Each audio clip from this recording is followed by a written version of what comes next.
Courteous rearrangement में क्या होता है, एसिड हैलाइड से अमाइड अमाइन बनता, वो भी एक कम कार्बन का। जहाँ पे कार्बन नंबर कम हो या ज़्यादा हो वो हमारे लिए इम्पॉर्टेंट होती हैं। ठीक है, बोलो भाई।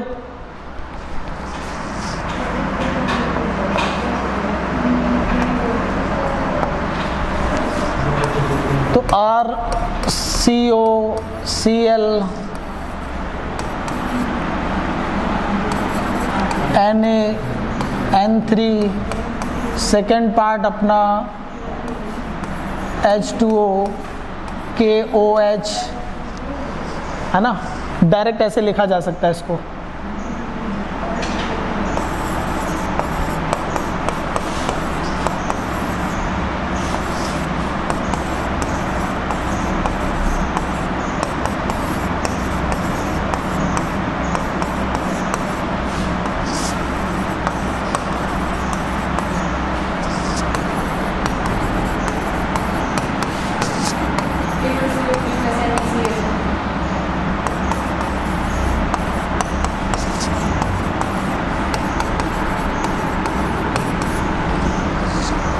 ठीक है,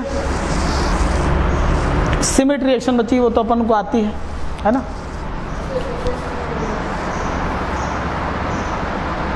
सिमेट्री रिएक्शन में क्या होता है बताओ बेटा? अमोनिया डालना होता है। नाम बताओ। हाँ, हाइड्रोजन नहीं, हाइड्राजोइक एसिड। हाइड्रोजन होता है NH2 और N3H को बोलते हैं हाइड्राजोइक एसिड। तो सिमेट्री रिएक्शन यहाँ आगे पढ़ाएंगे, वो पढ़ा हुआ है, बस हेडिंग डालो सिमेट्री रिएक्शन। और अब आगे हाँ, सेपरेशन ऑफ 1 डिग्री हेडिंग डालो। सिमेट्री रिएक्शन की आप खुद ही करो, है ना।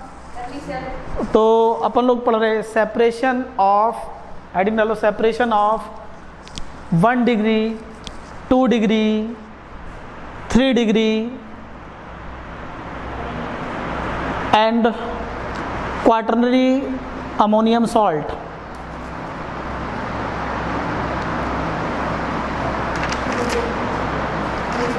ठीक है,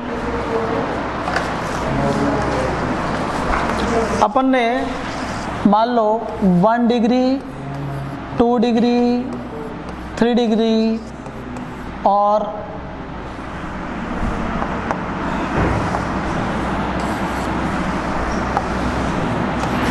R4 क्या हो गया भैया,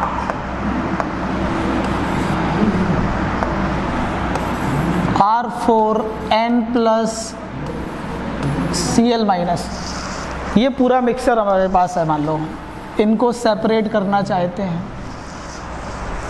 ठीक है, तो सिंपली हम लोग पहले डिस्टिलेशन कर देते हैं, है ना। अगर हमने इनका डिस्टिलेशन किया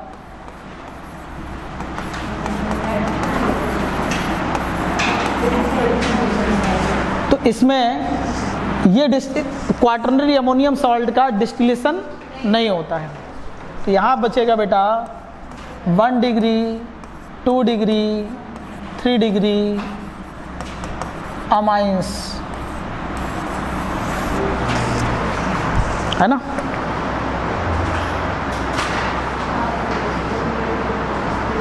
सबसे पहले इनका देखते हैं हिंसबर्ग टेस्ट, है ना। हाँ रुको, सबसे पहले इसको हम लोग सेपरेट करते हैं बेटा हिंसबर्ग टेस्ट से, है ना। सेपरेट करते देखते हैं एक minute. Hinsberg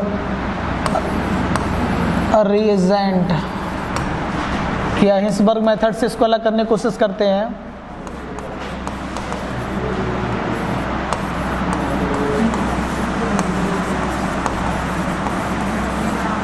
method Hinsberg reagent क्या होता है बताओ बेटा? हाँ बिल्कुल, ये बेंजीन सल्फोनिल क्लोराइड है, यही वही है जो तुम बोल रही हो। हाँ, बेंजीन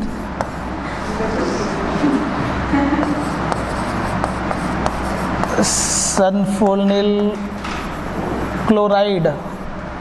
फिर टॉसाइल क्लोराइड भी ऐसे ही होता, सेम फंक्शन होता, बस यहाँ पे CH3 लग जाता है तो वो टॉसाइल क्लोराइड हो गया। तो अब तो टॉसाइल ग्रुप यूज़ करने लगे, ये पुरानी टेस्टिंग है ना, सेम होता टॉसाइल, समझ लो ये सेम फंक्शन है टॉसाइल का। ये जो प्राइमरी अमाइंस में तो ये रिएक्शन प्राइमरी और सेकेंडरी में रिएक्शन कर देगा, टर्सरी में नहीं करेगा क्योंकि उसके पास अल्फा हाइड्रोजन होता ही नहीं है सर। सॉरी अल्फा नहीं, रिप्लेसेबल हाइड्रोजन नहीं होता। हाँ बिल्कुल सही है। अगर हम देखें इनको, इसमें लिखा हमने फॉर्म बेटा RNH2 है ना, यहाँ पे लिखा बेटा R2NH, ठीक है, और ये हमारा लिख गया बेटा R3N। ये एस्टरिफिकेशन टाइप की रिएक्शन होती है, इसका लोन पेयर जाएगा ऐसे और जो बीच में होगा निकल जाएगा, बस उसके लिए H होना चाहिए, है ना।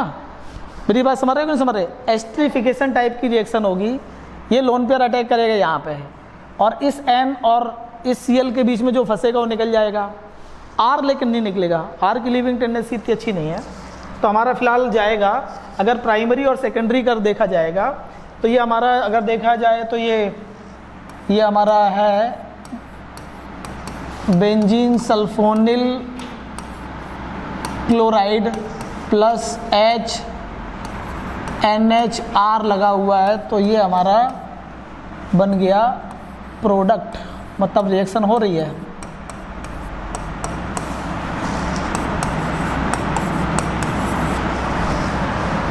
ठीक है, टर्सरी में नहीं होगा, सेकेंडरी कैसे करेगा?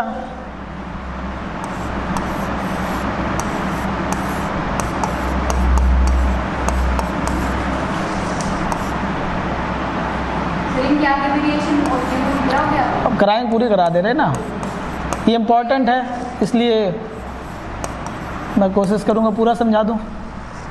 ठीक है, ये तो निकल गया पूरा ऐसे।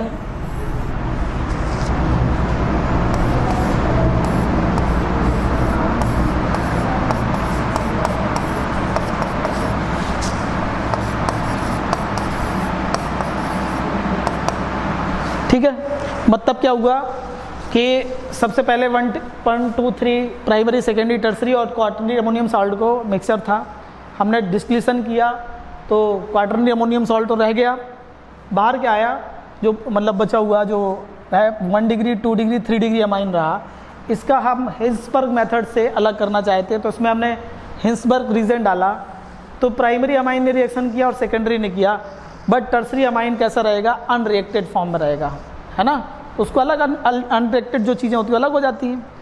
अब मतलब दो चीज़ें सेपरेट हो चुकी है, अगर डीपली देखें इनमें से ये पहले स्टेप में डिस्ट्रीब्यूशन से ही निकल गया, और इनमें हमने हिंसबर्ग रीजन से देखा तो क्या बाहर हो गया बेटा, 3 डिग्री अमाइन और बाहर हो गया।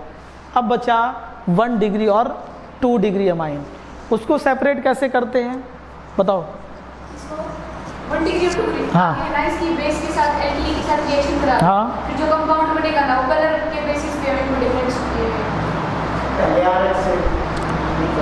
ना, सर प्राइमरी और सेकेंडरी को करना है ना, हाँ, वो वाला टेस्ट का कलर, अरे इसी में हो जाता है, इसी में तो ब्रेक कलर के हिसाब से ही होगा सर, आगे जो उनके कंपाउंड बनेंगे ना उनका एक, सुनो सुनो सुनो सुनो, ये जो है अभी ये H है खतरनाक, ये भी एसिडिक है, नॉर्मल नहीं है, ये खतरनाक एसिडिक है क्योंकि ये ऐसे और ये ऐसे रेजोनेंस सिस्टम, मतलब जो प्राइमरी अमाइन का जो रिएक्टेंट है ना, सॉरी जो प्राइमरी अमाइन से जो प्रोडक्ट बना, ये सॉल्यूशन में दोनों चीज़ें रखी हैं, सॉल्यूशन में ये दोनों चीज़ें रखी हैं। हमने क्या किया, इसमें KOH डाल दिया, क्या डाल दिया बेटा, KOH, तो ये हो जाएगा सॉल्युबल इन KOH, ये घुल जाएगा, कौन सा, ये वाला, और ये वाला हमारा रहेगा इनसॉल्युबल इन KOH, ये इस KOH में नहीं घुलेगा क्योंकि KOH भी क्या है, बेस, अभी ये बेसिक प्रॉपर्टी शो कर सकता है, ये लोन पेयर है, बेस के साथ रिएक्शन करेगा नहीं, तो जो सेकेंडरी अमाइन का जो चीज़ होगी, जो रिएक्टेंट इसका ये अभी बना नहीं सेकेंडरी अमाइन है, इसको सेपरेट कर लेंगे सिंपली, कोई दिक्कत नहीं, 70% H2SO4 से इसको बाहर कर लेते हैं, है ना, रीजनरेट कर लेंगे, वैसे तो टेस्टिंग करनी थी, रीजनरेट करने की कोई ज़रूरत ही नहीं होती, क्योंकि 10-20 ml हम लोग यूज़ करते हैं, कोई पूरा सॉल्यूशन तो ख़राब नहीं करते हैं। तो एक बार कंफर्म हो जाए तो उसको अधिकतर तो उसको रीजनरेट नहीं करते, लेकिन हम मेथड बता दे रहे हैं कि भाई। तो यहाँ पर जो हमारा सेकेंडरी अमाइन से जो बना हुआ है जो प्रोडक्ट था, वो KOH से में क्या हो जाए बेटा, सॉल्युबल इन KOH। बट जो हमारा प्राइमरी अमाइन का KOH वाले में सॉल्युबल हो जाएगा, और ये क्या रहेगा, इनसॉल्युबल, ये घुलेगा नहीं। तो यहाँ पे डिफ्रेंसिएशन हो गया तीनों में, प्राइमरी, सेकेंडरी और टर्सरी अमाइन। ठीक है, बोलो समझ में आया कि नहीं आया? अब इनको सेपरेट करना मान लो, तो 70% H2SO4 लेते हैं। कितना? 70% H2SO4 लेते हैं। तो यहाँ पर ये रीजनरेट हो जाता है, 70% H2SO4 इसको क्या कर देता बेटा, रीजनरेट कर देता है इसको। मतलब यहाँ से अमाइन बन जाएगा, जो अमाइन था, यहाँ से भी क्या बन जाएगा, अमाइन बन जाएगा।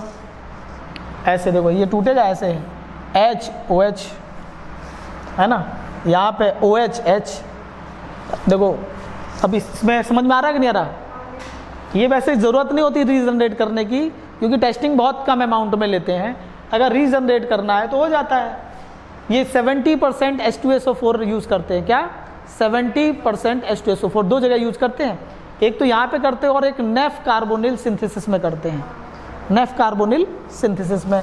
तो यहाँ पे H2 और यहाँ पे O है ना, ऐसे करके तो ये रीजनरेट हो जाएगा। हिंसबर्ग टेस्ट समझ में आया कि नहीं आया? आया कि नहीं आया बेटा? क्या हुआ हिंसबर्ग टेस्ट में? हिंसबर्ग टेस्ट क्या है बेटा? प्राइमरी, सेकेंडरी, टर्सरी अमाइन को सेपरेट करता है ये। हाँ, इसमें क्या करते हैं, हिंसबर्ग रीजन डालते हैं, तो उसमें प्राइमरी और सेकेंडरी तो रिएक्ट कर लेता है, लेकिन टर्सरी रिएक्ट नहीं करता है। ठीक है, तो वो तो अलग हो गया। अब बचा प्राइमरी और सेकेंडरी, तो उसके लिए हम लोग क्या करते हैं बेटा, KOH यूज़ करते हैं। KOH में प्राइमरी तो सॉल्युबल होगा, लेकिन सेकेंडरी नहीं होगा। अगर रीजनरेट इनसे करना होता है, जो इसको अलग करना है, मतलब कहने का हिंसबर्ग रीजेंट को अलग करना है, तो 70% H2SO4 का यूज़ करते हैं। बोलो सबको समझ में आया कि नहीं आया? चलो,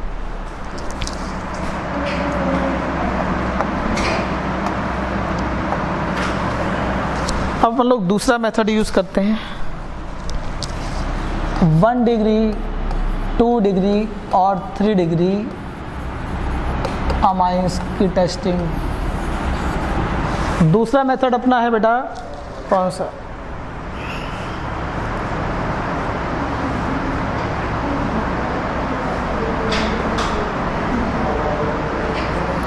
अच्छा, हॉफमन मेथड भी अपने सिलेबस में है ना।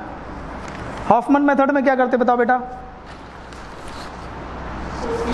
हाँ, Hoffman method ethyl oxalate use करते हैं सेपरेट करने के लिए। इनमें डाल देंगे इथाइल ऑक्सिलेट। क्या होता है इथाइल ऑक्सिलेट? हाँ, बिल्कुल सही रहेगा। अरे ऑक्जेलिक एसिड ही होता है ये, तो यह होगा या इथाइल ऑक्सिलेट ही हो जाएगा। और ये 1 स्टेप में ही सीधे निकल आता है। इसमें जैसे डालोगे तो 1 डिग्री का बनता है सॉलिड प्रोडक्ट, 1 डिग्री से बनता बेटा सॉलिड प्रोडक्ट, 2 डिग्री से बनता बेटा लिक्विड, है ना। हाँ, 2 डिग्री से बनता बेटा लिक्विड प्रोडक्ट, और 3 डिग्री पे होती है no reaction.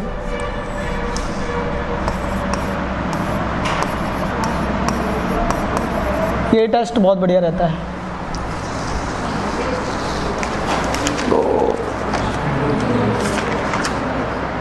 Separate fractional list. एक और है जो कि बकवास महंगा मेथड होता है, फ्रैक्शनल डिस्टिलेशन। ये महंगा है ना। फ्रैक्शनल डिस्टिलेशन क्या होता है बताओ बेटा? डिस्टिलेशन और फ्रैक्शनल डिस्टिलेशन में अंतर क्या है? हाँ हाँ बिल्कुल। प्राइमरी, सेकेंडरी, टर्सरी अमाइन में नॉर्मली जो बॉइलिंग पॉइंट इनके अगर मॉलिक्यूलर वेट ज़्यादा ना रखे जाए डिफरेंस, मतलब अगर सेम यूज़ की जाए मिथाइल मिथाइल या इथाइल इथाइल, तो इनके बॉइलिंग पॉइंट में बहुत बड़ा अंतर नहीं होता है, लेस देन नॉर्मली 25 केल्विन होता है। अगर बॉइलिंग पॉइंट में 25 केल्विन से कम डिफरेंस हो तब इसका करते बेटा फ्रैक्शनल डिस्टिलेशन। तो ये नॉर्मली नहीं करते, लेकिन हाँ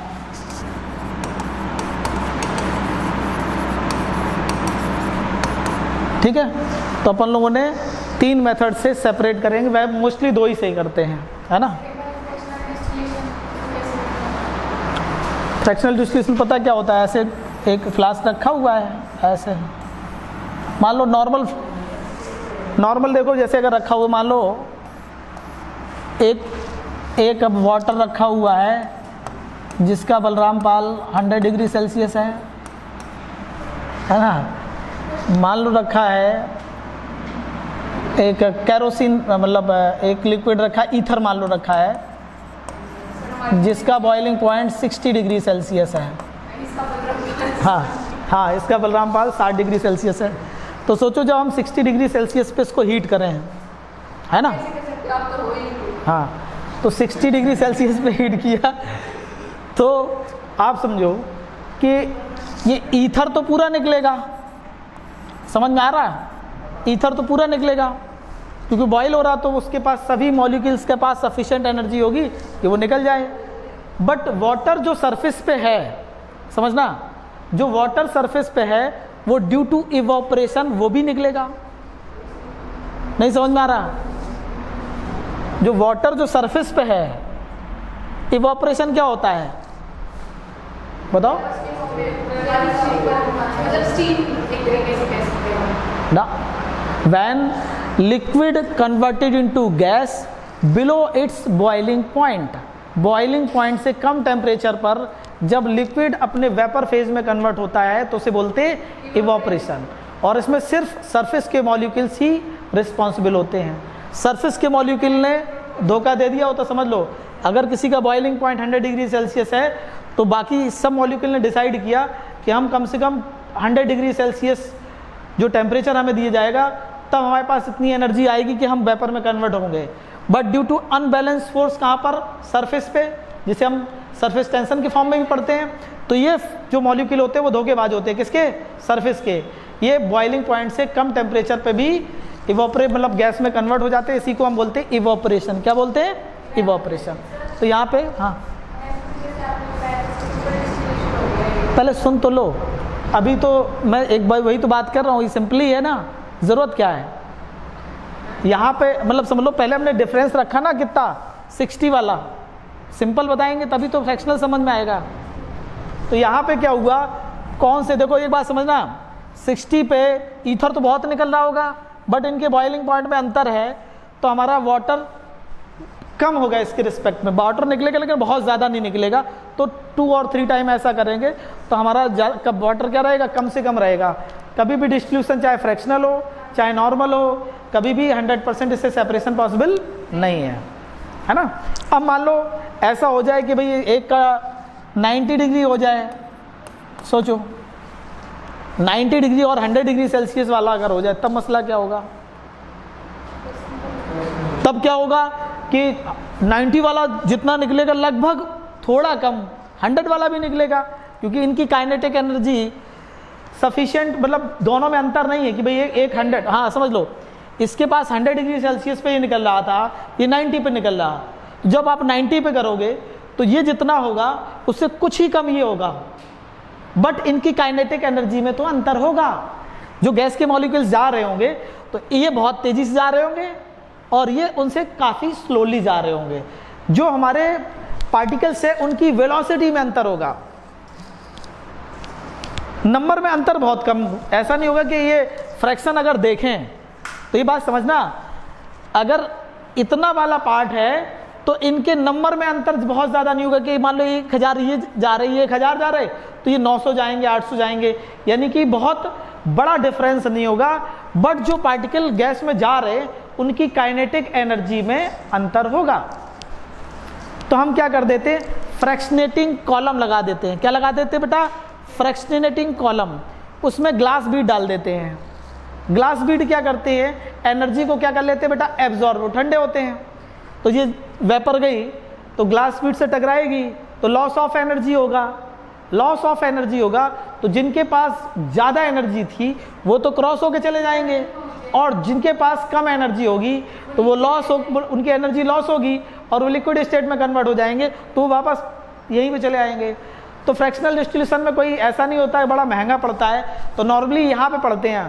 प्रैक्टिकली तो हम जहाँ पे नॉर्मल डिस्टिलेशन बहुत ही कम ही कराते हैं, क्योंकि नॉर्मल डिस्टिलेशन को 2 या 3 बार कराना पड़ेगा, तो फ्रैक्शनल डिस्टिलेशन ही करा देते, कोई दिक्कत नहीं अपने को, कोई बहुत ज़्यादा तो महंगा ऑपरेटस आता नहीं है। लेकिन फिर भी मैंने आपको बता दिया है, हाँ बदलनी पड़ेगी, लेकिन क्या है, जैसे अल्कोहल है, मेथेनॉल और इथेनॉल में बॉइलिंग पॉइंट में बहुत अंतर नहीं होता है, तो उसको कई बार सेपरेट करना पड़ता है, तभी मेथेनॉल फ्री जो वाइन कहते हैं लिखी होती है, अच्छी जो महंगी वाइन होंगी तो वहाँ पे लिखा होगा मेथेनॉल फ्री वाइन, वो कभी पॉसिबल नहीं है। एक फिक्स अमाउंट होता है, जब उससे या उससे कम हो जाए तो उसे बोलते हैं मेथेनॉल फ्री वाइन, है ना, क्योंकि फर्मेंटेशन करते हैं तो केमिस्ट्री ये बोलती है कार्बोहाइड्रेट का फर्मेंटेशन करोगे तो एथेनॉल के साथ बाई प्रोडक्ट मेथेनॉल ज़रूर बनेगा, which is poisonous in nature. क्या, हाँ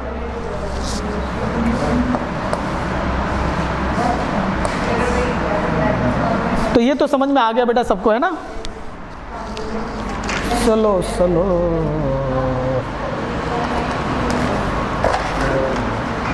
अब हम लोग पढ़ेंगे केमिकल प्रॉपर्टीज। हाँ चलो अपन लोग पढ़ेंगे केमिकल प्रॉपर्टीज ऑफ अमाइंस। ये तो मेथड ऑफ प्रिपरेशन थे, केमिकल प्रॉपर्टी भी लगभग काफ़ी पढ़ी हुई है, लेकिन चलो पढ़ाना तो है ही है। एरोमेटिक अमाइन से अलग कराओगे? एनिलीन कराएंगे सीधे, एरोमेटिक अमाइन में एनिलीन है। वो टेस्ट रहेगा जो डाइट। हाँ कौन सा? लीबरमैन टेस्ट रह गया है इसका अमाइंस का। चलो ठीक है, मैं करा दूंगा उसके बाद। अरे पढ़ा दूंगा बेटा, एक्चुअली मैं जो तुम्हारे मॉड्यूल में नहीं था तो मैंने उतना ही कराया, क्योंकि मॉड्यूल के बेस पे।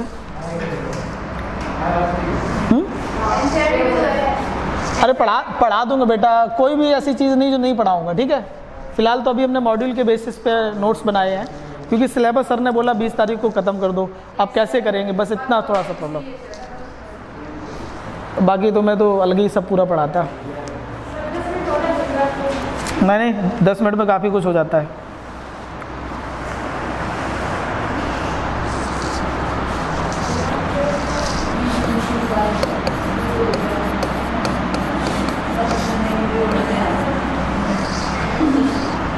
प्रोडक्ट बनाओ भाई।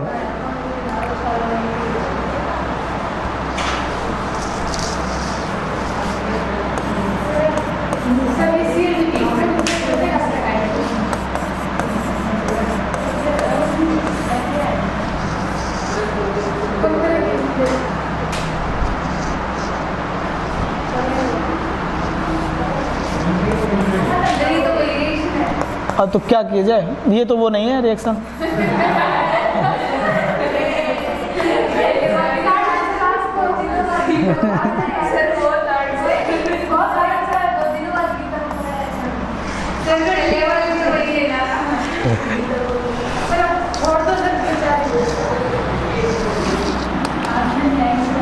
अरे ये लोन पे है, ठीक है, मान लिया है ना। तो ये हमारा मिनरल एसिड है, ये प्रोटॉन डोनर है और अमाइंस प्रोटॉन एक्सेप्टर है, तो ये बन जाएगा RNH3+Cl-। जब इसको स्ट्रांगली हीट कर दो इससे बन जाता है RCl+NH3, ठीक है। ये तो सिंपली तो क्या बनेगा बेटा, RNH3+, इसकी वैलेंसी कितनी मानोगे बेटा, 1, क्योंकि एक पॉजिटिव चार्ज है, तो होल ट्वाइस SO4, तो ये हमारा हो जाए बेटा 2। ये रिएक्शन क्या होगी बताओ बेटा, ये अमोनोलाइसिस में रिएक्शन अपन लोगों ने की थी, यस सर, पूरा प्रोडक्ट लास्ट वाला बना दो। फिर एक्सिस में अब हम आपसे पूछ सकते हैं। एक्सेस में क्या रख दिया सर आपने? अब मैं इसमें ऐसे यही पूछूंगा और क्या पूछूंगा कि अगर मैंने एक्सिस में रखा RX तो क्या होगा?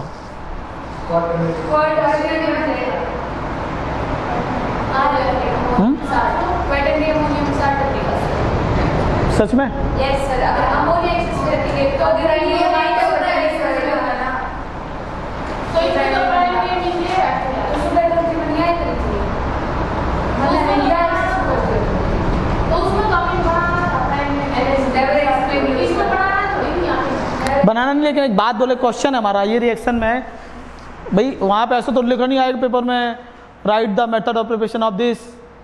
एक रिएक्शन लिखी है, मेरा ख्याल ये आया कि RX हमारा एक्सिस में है तो क्या होगा, मेजर प्रोडक्ट क्या होगा?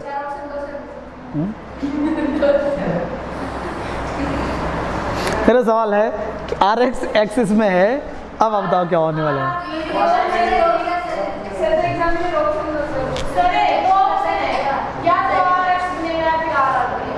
क्या बने, क्या RR कैसे बनेगा?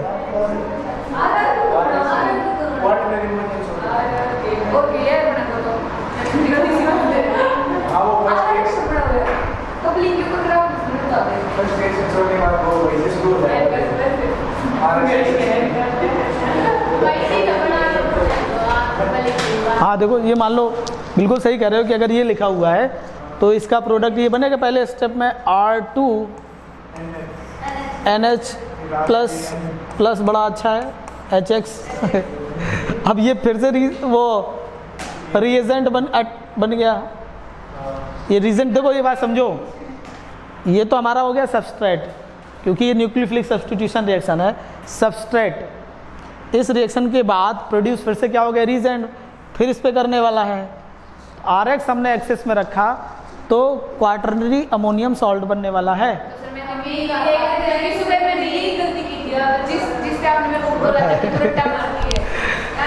हाँ है?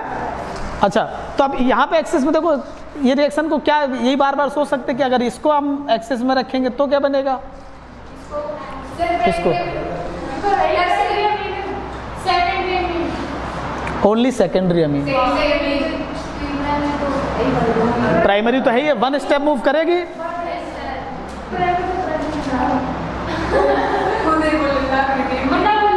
क्योंकि देखो सबस्ट्रेट खत्म हो जाएगा ना, दिस इज सबस्ट्रेट।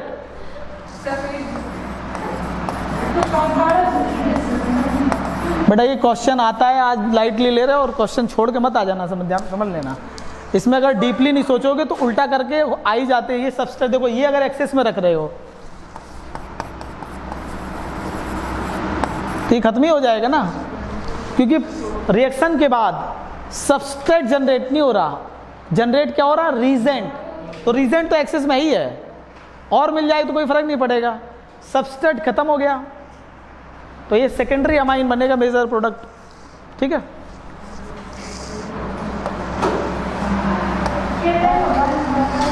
बेटा अभी 20 मिनट है, अभी होने के 20 मिनट बहुत ना ना ना ना ना ना नहीं, 5 बजे होती, 5 बजे।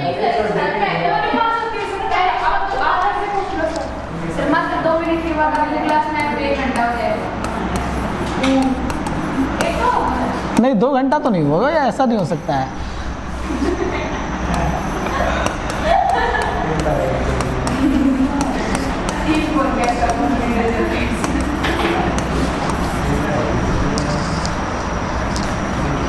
ये सर अमाइड बन जाएगा सर, हाँ बिल्कुल सेकेंडरी अमाइड बन जाएगा। RCO NH R- plus HCl।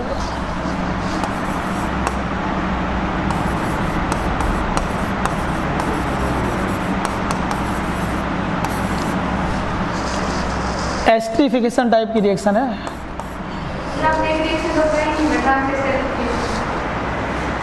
सब करा देंगे, जो बताते रहना पहले से कर लें, फिर तुम जो बताओगे वो सारी रिएक्शन करा देंगे। एक नहीं, बहुत सारी नहीं कराएंगे अपने हिसाब से।